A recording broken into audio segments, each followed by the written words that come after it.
그동안 찬반 갈등이 심한 주요 사업과 정책을 결정하기 위해 제2공항 여론조사처럼 도지사가 여론조사를 했던 게 여러 번 있었습니다. 하지만 여론조사 결과를 정책 결정에 그대로 반영하지 않고 필요한 부분만 취사 선택해 미리 정해진 결론에 짜맞추는 경우도 없지 않았습니다.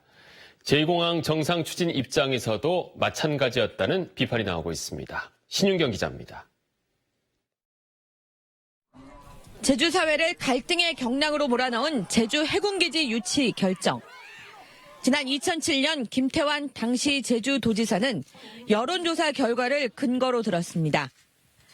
도민 전체 여론조사에선 해군기지 찬성이 54.3%, 반대가 38.2%로 나왔고 3개 후보지 가운데 찬성 의견이 가장 높은 곳이 대천동이라며 강정을 후보지로 발표한 겁니다.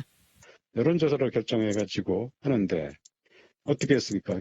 강정마을을 주민들을 대상으로 여론조사를 한 게 아니라 의견을 물은 게 아니라 강정을 포함한 대천동 전체 주민들의 의견을 물었어요. 제2공항 여론조사 문항과 관련한 협의가 난항에 빠졌던 지난 1월 제주자치도는 전체 도민 여론조사와 별도로 성산읍 여론조사를 줄기차게 요구에 반영시켰습니다. 또 원희룡 지사는 제2공항 여론조사 결과는 참고용일 뿐이라는 입장을 보여왔습니다. 하지만 정작 제2공항에 대한 입장을 내놓으면서는 여론조사 결과를 근거로 들었습니다.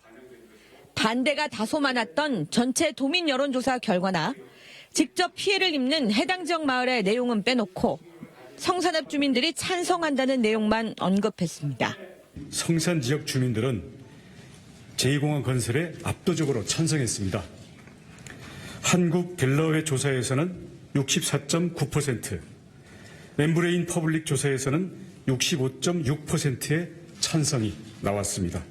게다가 이번 발표는 자연경관을 해치는 개발은 저지하겠다며 이른바 송악산 선언을 한 지 반년도 지나지 않은 시점에 이뤄졌습니다. 정책의 일관성과 언행의 일관성이 있어야 되는 거거든요. 본인이 했던 말을 지켜야만 그게 도민들로부터 이제 신뢰를 얻는 거겠죠. 제2공항 여론조사 결과 가운데 원하는 내용만 취사 선택해서 정책을 결정했다는 비난의 화살이 원희룡 지사를 향하고 제주 사회는 다시 갈등의 소용돌이 속으로 빠져들고 있습니다. JIBS 신윤경입니다.